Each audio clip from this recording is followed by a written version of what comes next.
Oh, good evening, everyone. Thank you for joining us virtually. Thank you for joining us for real.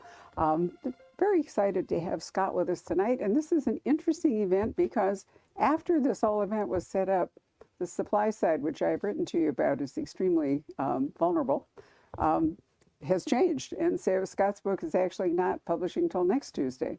But they did find us enough copies that we could go ahead with our event this evening. So we've asked Scott to date the books in the back because that's really unusual, isn't it?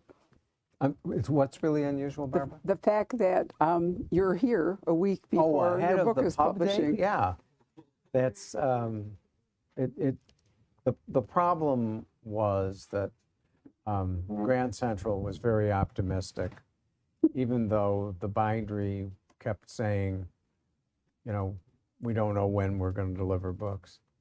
And then at the last minute, like literally a week and a half ago, they called and said, the books aren't going to be ready on the 20th of September. So usually they're, you know, in stock months in advance. So they said, I said, are you going to cancel the tour? They said, oh, no.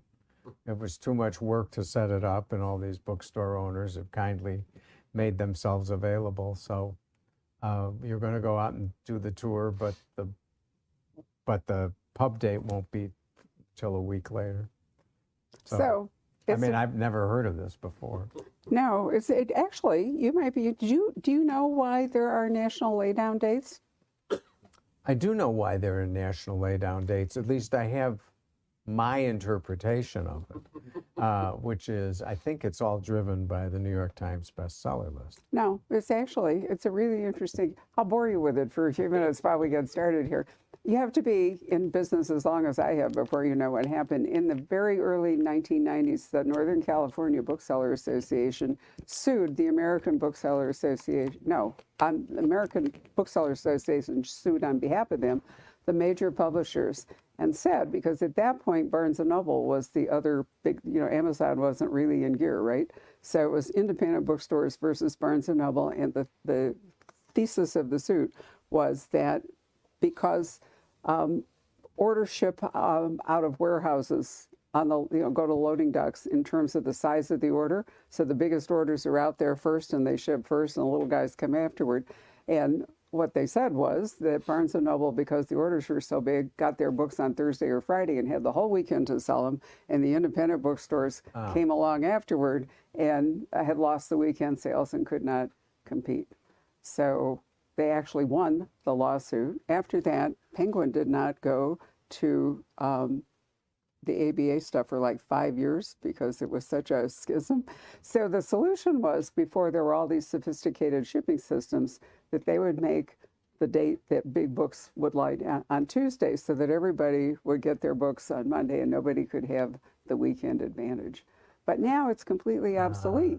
And so if you pay any attention to our schedule, you'll see that our dates, this is the farthest back it's gone, is a whole week, but I have another one that's going to be a week early in November. But they're creeping back to like Sunday because the reporting week for the bestseller list is Sunday morning to Saturday night. Is that right? Yeah. So what happened when they made it Tuesdays, they chopped two days out of the reporting list, and it makes it unfair. So I think, Scott, we could actually have a countersuit from authors saying the system is now unfair to us. But I'm here to be the only person left in publishing who actually knows why this happened. I'm sure there are many others. I never understood what you just said. I thought it was so that you get the sales week. But you're saying that Sunday counts? Mm-hmm. Actually, midnight, 12:01 a.m. Sunday morning until 11:59 Saturday night. That's how it goes. Eastern or Pacific. I think we're allowed to do it in our own time zone. Is that right? Yeah. And as you all know, Arizona time zone, Facebook does not recognize Arizona time. And, it happened to you, Kyle, didn't it? Right. So, we say our events at 7 o'clock and Facebook says, oh, no, it's Mountain Standard Time. And so everybody shows up late. But this is all irrelevant. Let us talk instead. about Suspect, and I keep wanting to call it The Suspect, but Suspect, why did you decide to have such a short title? Well, the title originally was As I Suspected, and Ben Severe, my editor, liked it, but Gail Hockman, my agent, really didn't like it. And she said, oh, you know, sounds like a different kind of novel than what it actually is. And so ultimately I told Ben I'd noodle around on another title. And I came up with Suspect. If you really, the truth, of course, is that it probably should be pronounced Suspect because of the, you know, the meaning that's attributed to it in the novel. But can you not hear me, honey? So that means... Is your microphone on? I thought it was. I saw a little green light. Yeah, there's a Patrick, green light. we need you to mic him up. It is hard to hear him. Yeah. Is it on? It doesn't the green light mean on? Audio check. Thank you very much for pointing that out. Right up there. There's a green light, but the mic doesn't work. What number is? Okay. I may be on the wrong channel back there. Is that any better? Much better. Well, whatever you did, Patrick, you solved the problem. Now, where was I? Excuse me. We were talking about why it was called Suspect, and, Oh, and you're saying it so- should be pronounced Suspect, as Yeah, in it the should verb. be, because it's, you know, it was my shortened version of As I Suspected. And I love that title just because I thought it fit the book and fit the character, who's very intuitive and frequently has these lightning flashes of a bold and correct intuition. And then again, you know, early in the book, she tells her boss, she's talking to her boss, and Rick says to her, you know, she says, well, you know, don't you say it's like I have ESP sometime? And he says, yeah, ESP or PES. And she says, what's PES? And he says, piles of erroneous shit. So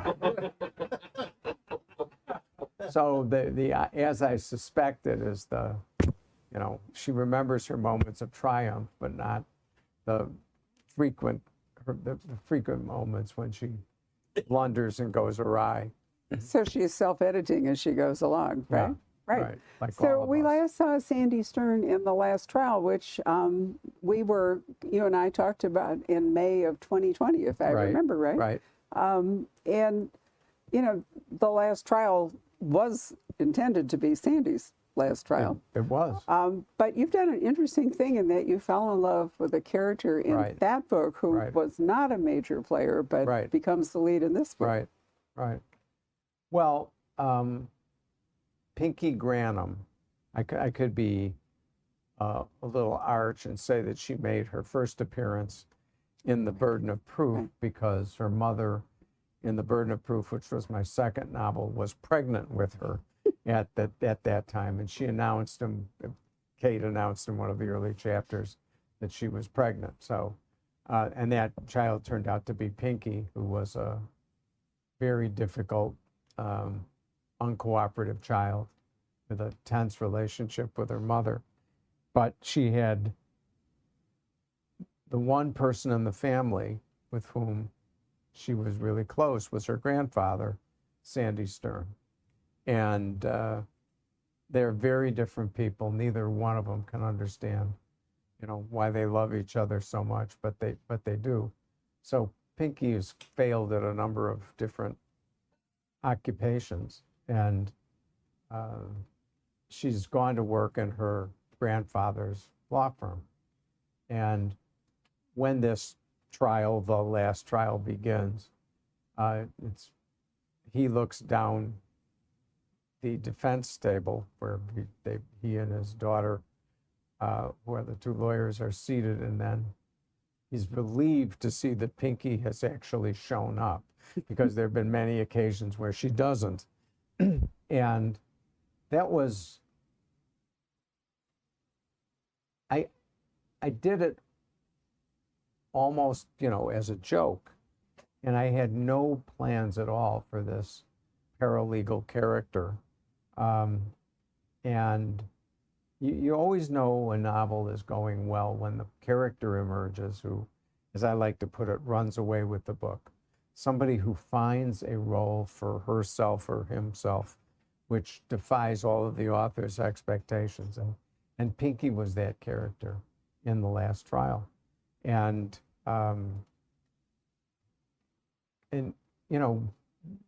reader feedback was everybody loved her.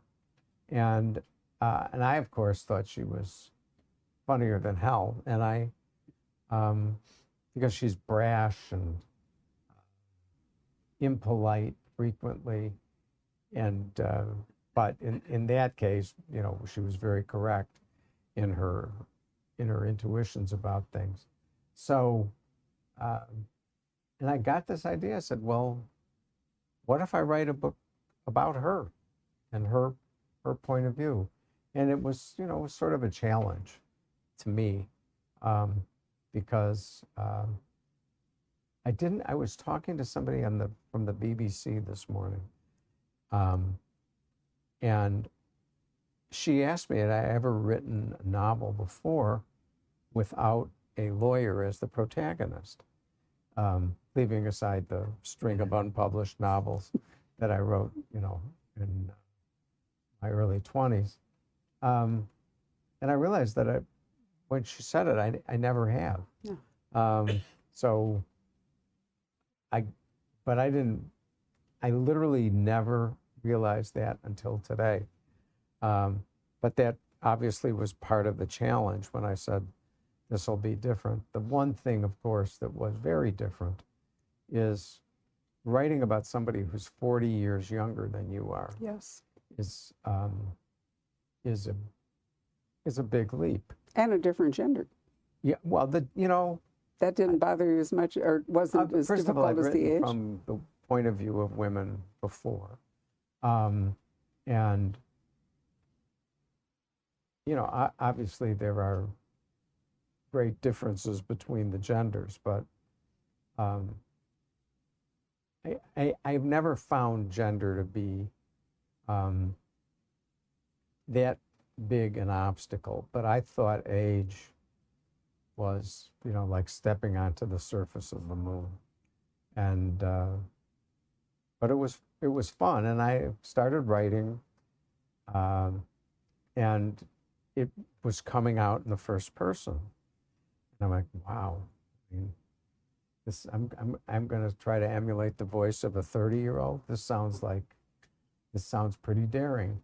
And, but I wrote the first chapter in the first person and in the third person and sent them to Ben Sevier, my editor. And I said, well, what do you think? And he said, I think I agree with you. He said, I think the first person, really works. And there's an immediacy and a frankness in her voice that's very winning. And he said, so, stick with it. If we decide at the end, after you finish the draft, that, you haven't pulled it off, then it's not that hard to rewrite the book in the third person. So, but, sometimes there are these little miracles when you're writing. And, the fact that Pinky came to me the way she did goes on that list. So, it's possible to have a legal thriller with an investigator. I mean, law firms, you must have in your own career. Lawyers can't go out and do all the street work and so forth. No, it's definitely a legal thriller, right. but But she's not the lawyer. She is right. the But investigator. I've been in the comfortable realm of the sensibility that I understand. And lawyers are often damned for the way they look at the world, and they say of the first year of law school, they teach you to think like a lawyer, and so there are certain common patterns of thought that lawyers share. And I was not conscious that I hadn't really gotten beyond that. I wrote part of Identical from the point of view of a 80-year-old investigator named Tim Brody. And so it's not like I've never done it, but there were lawyers who were really at the center. So it's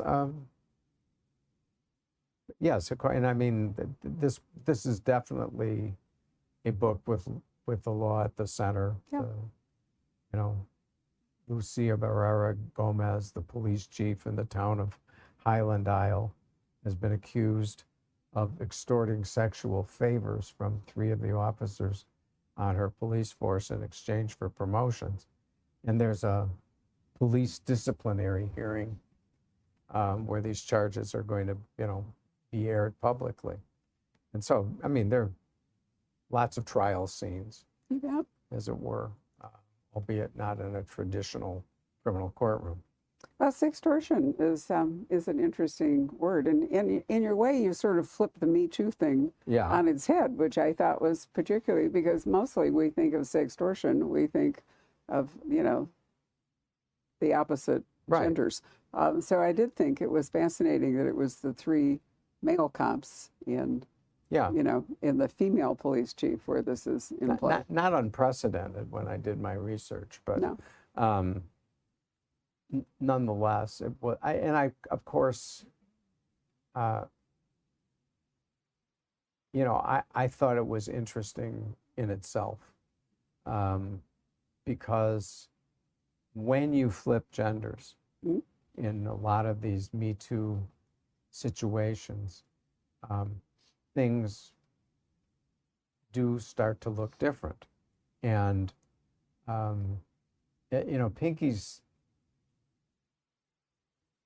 Pinky's boss, Rick, was a high school chum of the police chief's. So they get hired, and Rick comes and explains the potential charges to Pinky, and she just rejects it out of hand. She says,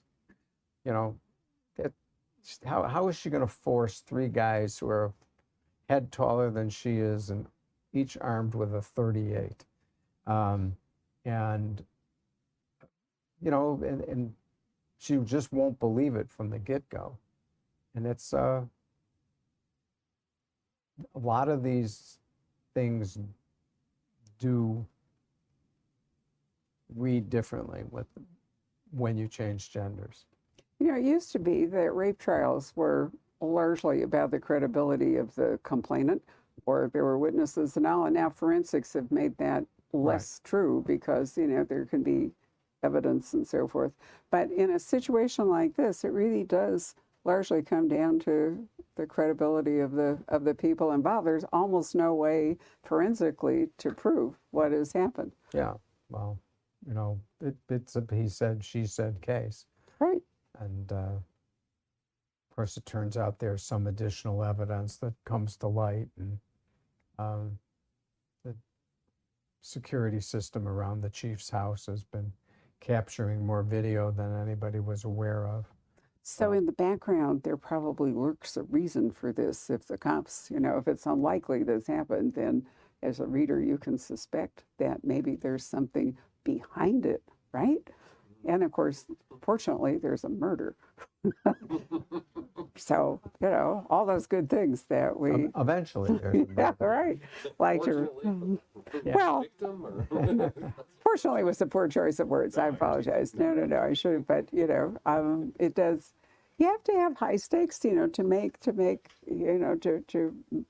I think that to keep your attention and so forth, you really have to have a high stakes sort of thing going on here. So, so did you have fun? We're not going to talk about the actual villain, but did you also, it seemed to me you had a lot of fun with the super antagonist in this book. I just as I haven't written before an entire novel from the point of view of a non-lawyer, most of my bad guys have been, they're of mixed character. Mm-hmm. They're they're human beings who you can say they're doing the wrong thing, but they have a case to be made for themselves. And, like I wrote a book like Reversible Errors, which was from the point of view of the prosecutor and the point of view of the defense lawyer about a murder case. And although you would classify the prosecutors as quote unquote bad guys, you could see, why they did what they did, and that, it was not, all venal and evil. By contrast, the villain in Suspect is, as Lucia says about him, about halfway through the book, he is just bad to the bone. Mm-hmm. He is mean and loves to break the rules just to prove that he's smarter than everybody else, and it's a kind of Nietzschean thing going on. And so he is as villainous a villain as I've ever written. Yeah, I could see that you had fun with him. And of course, this kind of a villain, it's probably not going to come down to a courtroom where, the judge goes, innocent or guilty or whatever it is, and that's the end of it. So I really enjoyed going along on that. When Scott and I talked in 2020, I had been thinking back to Presumed Innocent. Now, I am going to tell you that when that book published, I used to have people stand up at the checkout counter and argue with each other about who actually did it. I mean, it was a really unreliable narrator, complicated. And I realized before Scott and I started talking about the last trial that, we tend to think at the moment that Gillian Flynn and Gone Girl really was the, where all this unreliable narrator thing came from. But it really wasn't. You were a complete pioneer of this field. Oh, well, I was, I was borrowing from many literary classics long before me. I think about Ford Maddox Ford. What is I can't remember the title of the book, but it's the ultimate unreliable narrator. Again, you're quite right. Rusty Savage is an unreliable narrator, and people go back and forth about how unreliable and what his motives are. Whether he's a nasty psychopath who murdered the people he's been accused of murdering, or he's just kind of a misunderstood guy. But I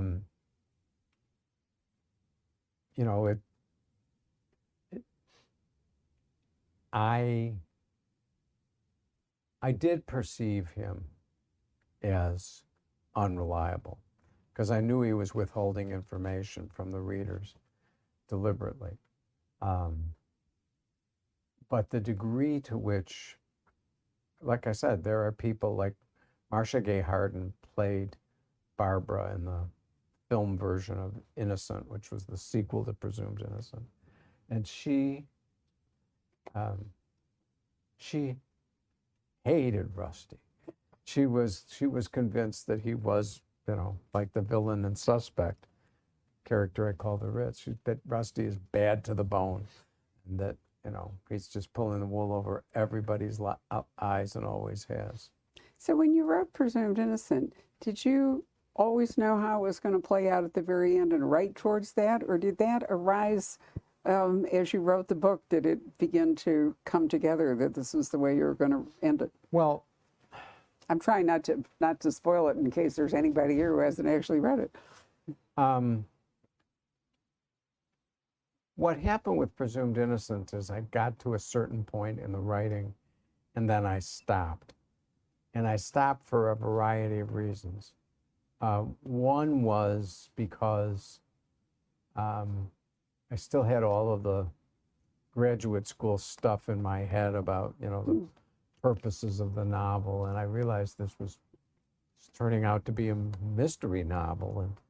And was that really what I wanted to be writing? And I had, kind of an epiphany in a courtroom when I realized how fascinated everybody is by crime. So, and that made me say to myself, not only you got to go back to that book because that's exactly what you should be writing. That's the book you, meaning me, were meant to write. The other reason I stopped, though, is I didn't know what the ending was. Right. And so and I can still remember being in the garden, digging up something and reasoning this through in my head. And given what the evidence was, there were only two people who could be the murderer. And in the first draft that I finished, I did not say which of them it was. And that, and my reason for that was, sometimes that's what happens in court. The jury says not guilty, nobody knows what happened. That's, really what a not guilty verdict is in a criminal case. We just don't know. And that caused me to think a lot about what the purposes and assumptions of the mystery are. And I realized, no, the mystery is supposed to deliver a certainty that life often does not. And that's true about literature in many other ways, including knowing precisely what somebody's motivations are, which we never really know about anybody else but ourselves. But so I said, yeah, no, you're gonna have to solve this, and who is it, and how in the world could that person have done it? So, but I did not know. I did not know. Now, Presumed Innocent, I always say you're really getting old when you're alive to see the remake. And Presumed Innocent is going to become a streaming series on Apple TV Plus. They'll begin shooting in January.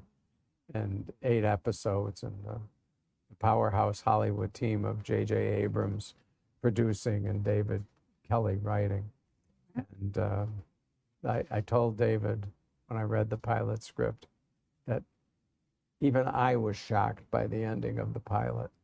And Adrian's read it, and like of everybody else, just thought it rocked. So there's that to look forward to with Presumed Innocent, and we'll find out if David decides that Rusty is a bad guy after all. Wow, now I can't wait. That's really going to be exciting. I was thinking, Scott, that a visual, telling of a story can be different. Did you watch the new Lincoln Lawyer, the Michael Connelly, with not Matthew McConaughey, but the new guy? I did not. Well, all the way through it, I'm not going to tell you what it was because I want to spoil it for you, but all the way through it, the question is this client guilty or not? And all the way through it, the thing that confirms whichever way he is right in front of you. I mean, it is right there. And it's only the very last second. Off it goes. And, I said to my husband, there it was all that time. But, it's like a magician thing, It's so obvious that you overlook it. Yeah. And so it would be interesting. That's great writing when... Yeah, but it'd be interesting for you, to see your book may have some visual stuff that, you can't achieve on the printed page or sure. whatever. For sure. And that's the brilliance of certain, screenwriters, is that they can do that. So do you like the idea of streaming TV rather than a movie? Yeah, when I arrived on the set of Presumed Innocent, the movie, Brian Dennehy, who was to become a really dear friend, Brian said to me, look, if we film everything in your novel, it'll be about 14 hours.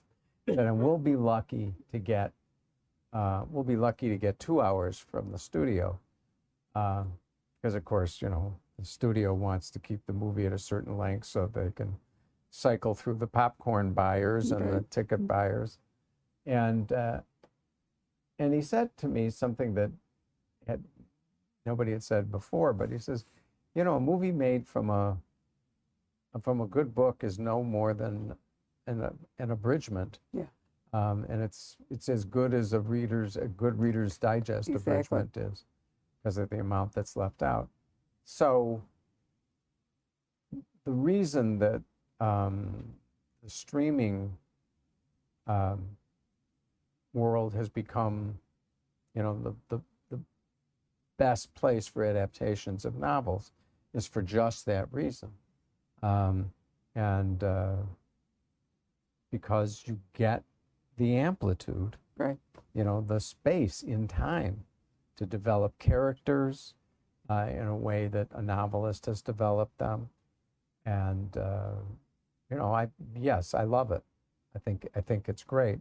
And I think that explains why so many of the streaming series are such successes, not just in terms of attracting viewers, but as narrative art. Yeah. You know, Breaking Bad, just to name the most obvious, was absolutely Shakespearean in its depths. So anyway, David has also taken an option on Suspect, so we'll see what comes of that. So before I revert back to the literary thing, I want to make a pitch for my new absolutely, totally favorite streaming television, and you will love it. It's called Extraordinary Attorney Woo. Yeah, Adrian. Oh my God, it is absolute. Are you watching it? Oh, and you know, you didn't think it was going to at first, but it's actually turned into a thriller with a real villain. In fact, two. So it's called Extraordinary Attorney Woo, W-O-O, and it's Korean. It's on Netflix. It's on Netflix. It's Korean with subtitles, and even better, it's Korean with whales. Oh, the whales are essential. And in the most recent one, which I think was 11 or 12, I haven't gotten to the end of it, it switches to a Yangtze River dolphin. You have to see it to understand why that is so completely fabulous. But Robert Giagoni, who's an attorney I'm very fond of, you might know his books and so forth. I said to him, you've got to watch Extraordinary Attorney Woo, and he's been writing me like a love letter every episode. Yeah. So honestly, you would just...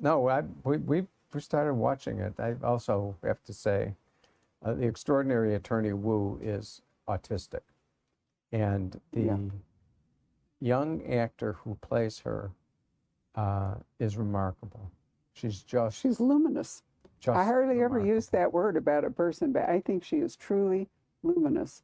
And it's interesting to see all the, you know, the plays around her, but it's also, from a legal standpoint, that Korean law, I think, is really fascinating, the way the trials work and the various things that go on. So anyway, I digress again. Sorry about that, but I just love this series, and I want there to be season 2. So I figure if there are enough people watching it, there will be, from what I hear. But right. Anyway, so talk to me about Kendall County.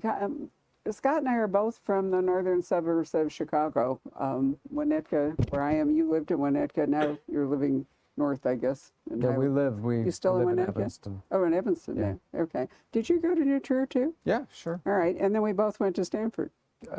You, I think, went there directly from New Trier, yes? Is And that right? before you, yes. Yes. Well, I wasn't going to point that out, but That's okay. no, I arrived there as you know, a writing fellow in the Stegner program. Right. So I'd already been to college, but yeah, we've traveled similar paths. We have. And so I wanted to ask you if Kendall County was, you know, because it's in Illinois, are you thinking north of Chicago, western Illinois? I know it's imaginary, but what is it related to any part of Illinois? There's, you know, just to explain where Kendall County came from, I originally was thinking about Suffolk County, which is Boston, and because I'd worked for a semester in that DA's office. But it took me forever to write Presumed Innocent because I was working full-time as a prosecutor. And what had started out to be Boston turned more and more into Chicago. Okay. And so, you know, Kendall County is basically a city tri-cities actually, three conjoined cities that together are around the size of Boston, but with a lot of characteristics of Chicago. And it is an imagined place, but Kendall County is turned up in every novel. There's a surprisingly few, let me try that again. There is a surprisingly low number of authors who write about Chicago, whether real or imaginary, for a big city. I mean, a really big city.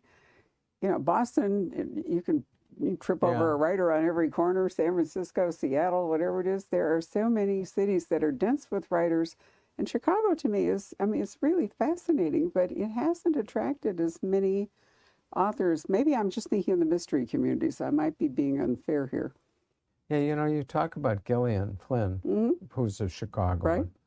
But I don't think that book was set in Chicago, No. right? It was like in St. Louis or Now you can think about Kansas. She's from Kansas City. So. Yeah, she has an imprint, by the way. She has started her own imprint Is that and right? is going to have her first author arranged to meet me at BoucherCon in Minneapolis last week. And then Gillian and I talked about, well, this is how the book world works. The author said to me, I'd really love to come and do an event at your bookstore. And I said, well, to be real, I said, if you really want to make it a splash, you should probably bring your new publisher with you. So then I thought, well, I might as well tell Gillian that. So I wrote to her and she said, So we might get to see, because Gillian hasn't had a new book since she wrote Gone Girl. Gillian's been writing films. Yeah, she's been Her doing dad was a film professor, and she's always been smitten with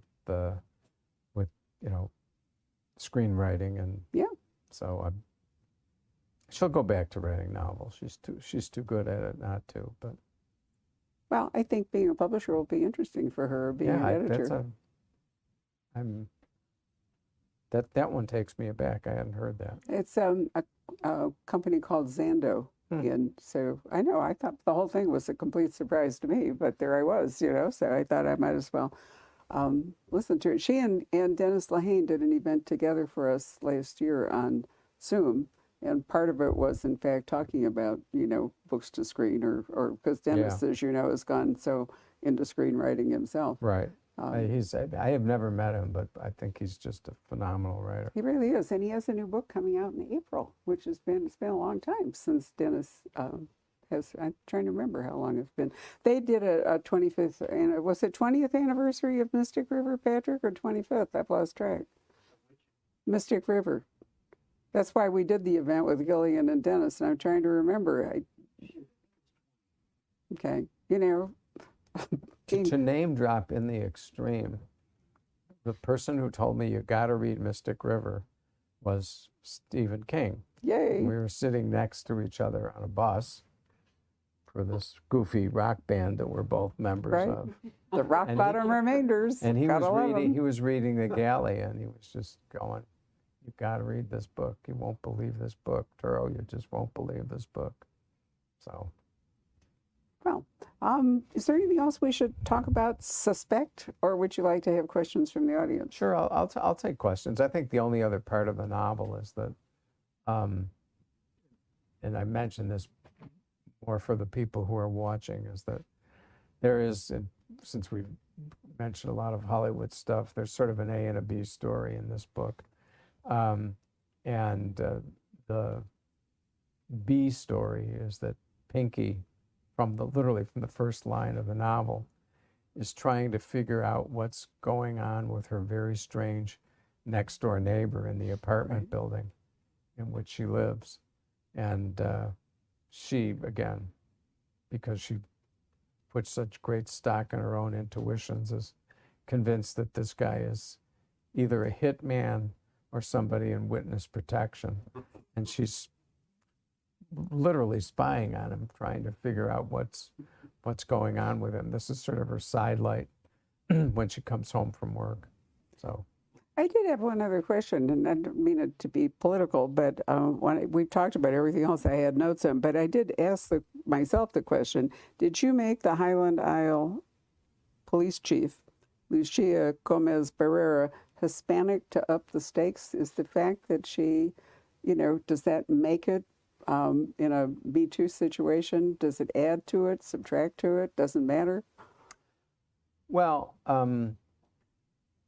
one of the reasons that I wrote about a police chief in a police department is because I had a lot of exposure as a lawyer to police departments. And my initial exposure was as a prosecutor investigating police beating cases in the towns of Cicero and Berwyn and outside of Chicago. And they're sort of the model for Highland Isle. And those towns have become significantly Hispanic, principally Mexican Americans. And so I wasn't, straying that far from the truth when I made Lucia, the police chief. You talk very correctly, Barbara, in an analytical way about, mysteries and the importance of a villain and of a good villain. And, the trying to up the stakes. I never think about stuff like that. Yeah. It's, I'm in a different place where it's all by feel. So does it up the stakes? What I wanted was the readers to be really sympathetic to the police chief, because she's a self-created person. Mm-hmm. She, her parents were both immigrants. She finished high school, went into the Army because it was the only way she was ever going to get to go to college. She's a high achiever by will. And I wanted that to be the case so that readers would understand how large the stakes are for her of losing her job and being shamed in her hometown. So Hispanic, not Hispanic didn't play into that. I was thinking as of whether it much. would make it easier to defend her, or, it was a card you could play in terms of defending her. Do I think it makes her more sympathetic in ways? No, I was thinking in a legal sense that, it could be that part of the defense could say that she was, It was some kind of cultural thing, Yeah. or because do you know there's sensitivity readers now? I mean, I find this I've completely had sensitivity fascinating. readers. Pinky is bisexual, and so the publisher, Grand Central, we had a bisexual sensitivity reader, and also family members who identify as queer, and yeah, I have to say, and I'm not happy about anything that smacks of censorship, no matter whether it's well motivated or not. And I'm very, very interested in accuracy. And so if somebody says to me, no, a bi person would never do this or wouldn't think about things this way, then I'm really interested in that feedback. Mm-hmm. But if somebody says, you just shouldn't say this because, it might offend somebody's sensibilities, it's like, one of the comments I got back from one of the sensitivity readers was that there's a scene where Pinky is staked out on somebody, and a cop, she's sleeping in her car, which, because she inherited it from her grandfather, it's an old Cadillac, and cop raps on the window and tells her to move on, and she knows that the person she's staked out on is basically sent this police officer, and she says to him, "Officer, I'm not trying to be a dick, but are you telling me that it's okay for homeless people to sleep in cardboard boxes on the side of the road, but I can't sleep in a Cadillac?" And And one of the comments from the sensitivity reader was that I was displaying a callous attitude toward the unhoused, and I was like, oh, okay, if that's callous, that I'm not changing that line. I don't care. I thought I was. Yeah, well, my I point think is there's, there are landmines on all sides of the whole thing here. yeah, and I'm really not out to try to offend people. No. That's not my goal. But as I said, what I care most about is that this imagined world bears a pretty fair resemblance to the world we know. That's my goal. That's my goal. So this is Banned Book Week, and I think it would be much better if we called it Freedom to Read Week, which sort of goes along with what, freedom to write, freedom to read. There we are. Anyway, we started out to take questions, then I screwed it up. Who would like to ask Scott a question? Yes, sir. When Presumed Innocent was made into a movie, did you have any input into the casting? And if not, were you pleased with the characters that were, or the actors that were ultimately chosen, whether Brian Dennehy, who you mentioned, or Harrison Ford, or Raul Julia? Did they capture the essence of the characters you had in mind? Well, I think the short answer is yes, but and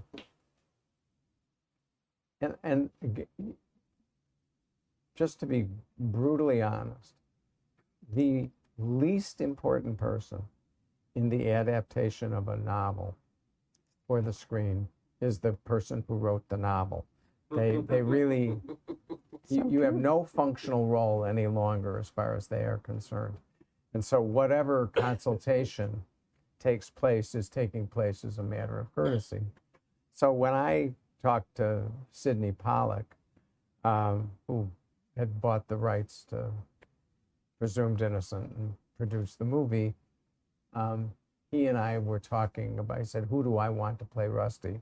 And I said, I had no question, William Hurt. And who was, very hot at that time. I didn't realize that his own, substance abuse problems were undermining him. And, that he'd become unreliable on sets and stuff like that.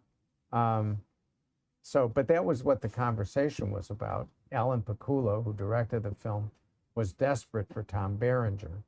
And all of a sudden I get a call and it's Harrison Ford.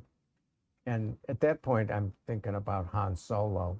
And I'm like, my complicated, vulnerable Rusty is going to be played by Han Solo. So as it happens. Or Indiana Jones. And this is a good example of why the author should keep his nose out of things, because he Harrison proved to be a great choice. And I thought he did a wonderful job, just a great job. And there was more to him as an actor than I was aware of. But it's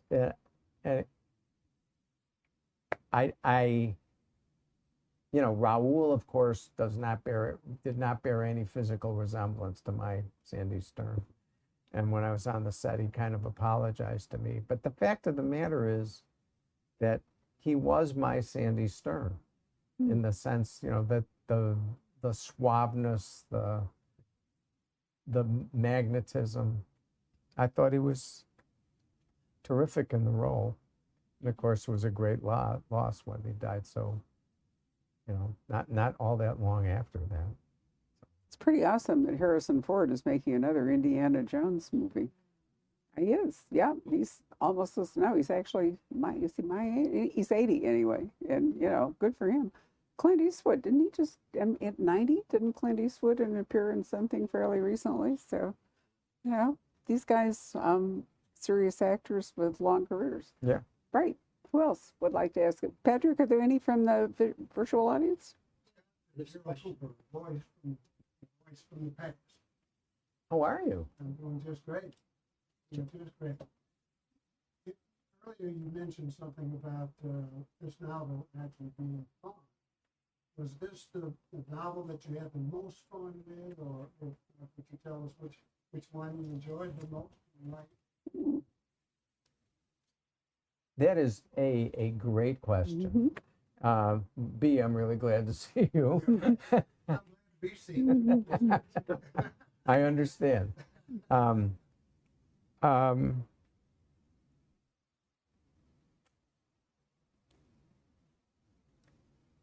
I had a really good time writing this book. There's no question about that. The one thing that was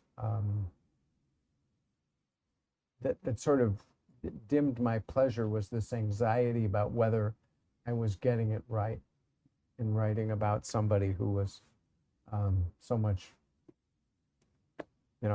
younger than I was. But, being a novelist is just a really great gig. And I often look at Adrienne and say to her, okay, I'm going upstairs to play with my imaginary friends. and that's really what I'm doing. My inner 5-year-old has, found an adult role. So the early phases of writing a book are hard for me. But, they're all fun when they start to come together. So, but I don't think anybody's ever asked me that question. Christina? So I have three. I'm going to ask one and then if there's two. It's about the acknowledgments. Can I ask a question about Sure. acknowledgments? So you credit your stepdaughter with helping you get Pinky right. Can you elaborate a little bit?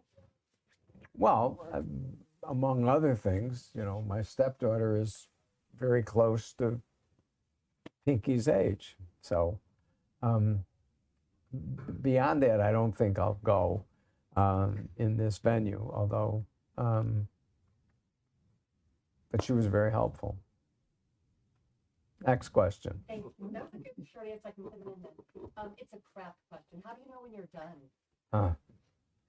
Giacometti said that he knew that a work, be it painting or more often sculpture, he knew it was done when it was time for the show. And, to some extent, the publisher's deadline does sort of shape the work. But, I've certainly with this book, I got to the end of the 5th draft and I was like, that's it. I can't do any more with this. It's time to start with new characters and new people and a new story. I've done my absolute best with this. So, and that's a good feeling, by the way. You let go of it willingly at that point. Did you? Go back and read it? I'm sorry. No, I was just going to ask you, are you asking when about the revision process, or are you writing about, getting all the way to the end of the book and you're there? Done. When you're really done, like, could you edit forever, or are you like, or is it a deadline thing and you're like, gotta turn it in? As usually they're like, the parallel lines that actually meet. Your sense about what's going on with the book and whether it's fully achieved is influenced greatly by the fact that you've got to let go of it to meet the deadline that you've agreed to with your publisher. So, but I certainly could not have kept rewriting this book forever. And the smaller the corrections got, the more I lose patience with them. So not necessarily a compliment to myself either, but so I could not have, kept going. I think I'd answered all the questions that either had been asked of me by the people who read the book in advance, and Ben and my agent, and I was ready to let go. So Thank you, I appreciate that. I got 2 out of 3. I'll be quiet since I think Catherine's pretty good questions. Thank you. Patrick probably has a remote audience Is question or somebody in two. the editing process? Yes, she is. She's a new, this is Christina from NPR, and she has a first novel coming out in January from Minotaur.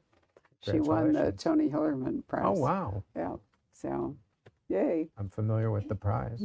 So my question is about 1L. I see this guy as a gorgeous first. Oh, That's a true give it to first me. edition. Oh, I love it. It's got to be gratifying to see the long life that book has had. Yeah. And how, new generations of people that are applying to law school continually find the book.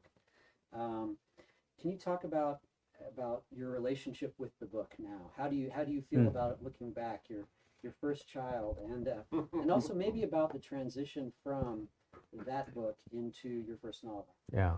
Well, my goal was to be a novelist. What kind of got in the way was that in order to be a novelist, I had to support myself somehow, because it certainly didn't appear that, the novels that I was writing, which were being, rejected all over New York, were going to provide, the means to make a living. And I've been very lucky at Stanford. I've been hired as a lecturer in the English department. There were a set of part-time lectureships that were meant to, support people who've been writing fellows for, 3 additional years, and to give them a foothold on an academic career if that's what they wanted, because that's a pretty good item on your CV, taught at Stanford. So, and I realized that I was just kind of blundering along, and was offered a great academic tenure track job at a terrific school, and I realized I don't want to be an English professor. What I wanted to be, much to my own shock and amazement, was a lawyer. I knew nothing about lawyers. My friends all went to law school. I had no idea what they were going to be doing when they graduated, and I started to see what they were doing, especially the ones who were working either as prosecutors or defense lawyers. I thought, this is just really exciting to me in a way that, frankly, English criticism was not. So I made this decision to go to law school, and I wrote to my then agent to explain that I was making this change. And I had always dreamt of being a novelist from the time I was 11 years old, and I swore to myself that I wasn't going to stop writing, but and I said all that in that letter, but even to me it sounded a little lame. So I threw in an idea that I hadn't read a good nonfiction account of what it was actually like to be a law student. And I was kind of offering this to her, thinking that maybe she knew some young journalist who might be interested in going to law school. Wasn't actually proposing that I write this book, but we had our difficulties in communication, and the next thing that happened was I got a contract to write this proposed book about law school. So, and I could have papered several apartments in rejection slips at that point in my life. And so, and of course, the irony that I had, I've been at Stanford for 5 years then. I dedicated myself most of the time I was in college to becoming a writer of fiction. And I decide that I'm going to go to law school, and what do I get? A book contract. So, and it really proved what has always been true, that the great break of my literary career was going to law school, because I had judged myself well, and that, this intense fascination with crime and its detection and its punishment, and how all those processes work fairly. That was I was correct about that. But when I got to Harvard Law School, I felt like, despite the stature of the law school, felt like I was basically a failure. And I wanted to be a novelist. I wanted to be the next James Joyce, and couldn't get a book published, and didn't really cherish academic life, and so, as silly as it sounds, I had a lot at stake emotionally, and all of that anxiety and all of that striving and that intense interest that I felt about the law is all part of 1L. And and at bottom, I think the reason that 1L continues to attract readers is that it's really at heart about the identity crisis that is young adulthood in the United States. And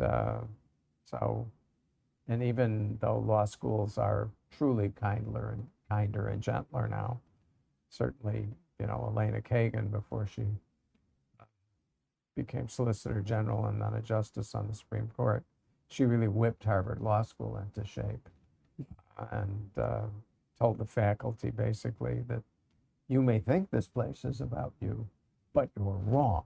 It's about the students. And that, as I said, made it a gentler place. But the sense of crisis that somebody in their early or mid-20s is going to feel about themselves is that has not changed. I think that's why 1L continues to be read. So. Was Wallace Stegner at Stanford? Wally Stegner was one of my teachers, my friend. If you look at the back of that copy of 1L that the gentleman is holding, you will see on the back of it a blurb from Wallace Stegner. And what kind of a gentleman was he? He was the word gentleman. There are a lot of writers who are great writers, but you wouldn't use the word gentleman about them. Wally was, dignified, kind, smart, and a very generous friend. And, and he was also unpretentious in many ways. And it's the simplest things that he taught that still stick with me. One of them was that if you want to be a novelist and a professional writer, you can't be embarrassed about it, and you can't be too precious. If you're trying to make a living, then you're writing for money, and don't kid yourself about that. And it certainly didn't damage the artistic merit of Wally's novels that he had that attitude, but and he tried to disabuse us of the romance that was part of thinking of ourselves as young artists and writers, and just wanted us to recognize this is a job. This is a job. If you really want to finish a novel, you got to write every day. You got to put your butt in a chair, and if necessary, belt yourself into it, because it is not the case that the muse will, always visit instantly, but you at least have to give her a chance to arrive. Wally himself wrote 2 pages every day except Christmas. And his attitude was, at the end of a year, I will have 730 pages. And in there is bound to be something worth saving. So he was a great teacher.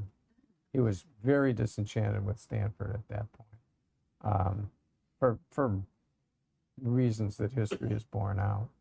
but he didn't like the politicization of the English department particularly. But he was great to his students, and he was great to me. He was a real campus legend, even for people who weren't his students.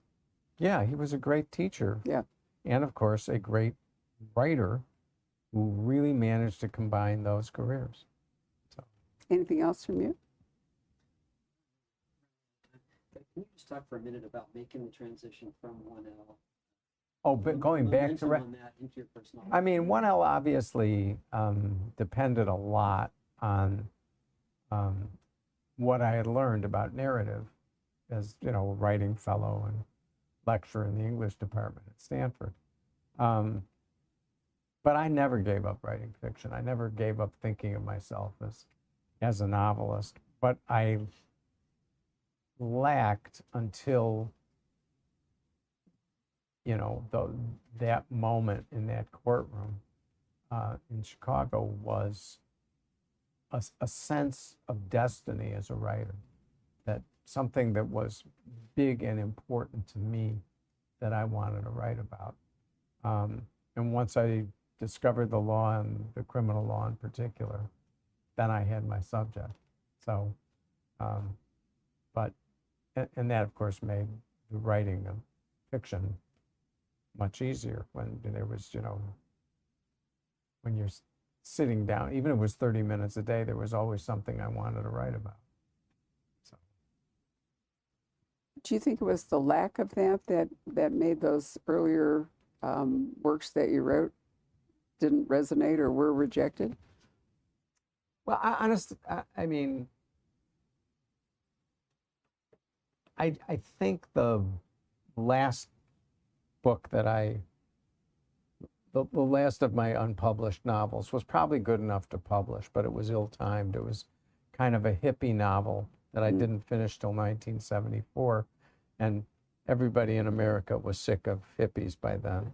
So had I finished it 3 or 4 years earlier, I probably would have at least gotten it published. Had that happened, my whole life might have gone astray, though. So. That's true. You wouldn't be where you are now Right. if I that had probably would happened. not be. Right. So everything happens for a reason, as they like to say, and the dominoes fell well for me. And the older you get, the more you realize that. There Right. we are. So I want to thank everybody for coming. Thank you for joining us virtually this evening, and thank you very much for coming to be our live audience. Hello. We hope you're enjoying our programs and podcasts with authors. We'd like to expand them, and your help would be appreciated. Please make a donation at poisonedpenfoundation.org. 100% of the proceeds will go to help connect authors with readers in this difficult time. Thank you.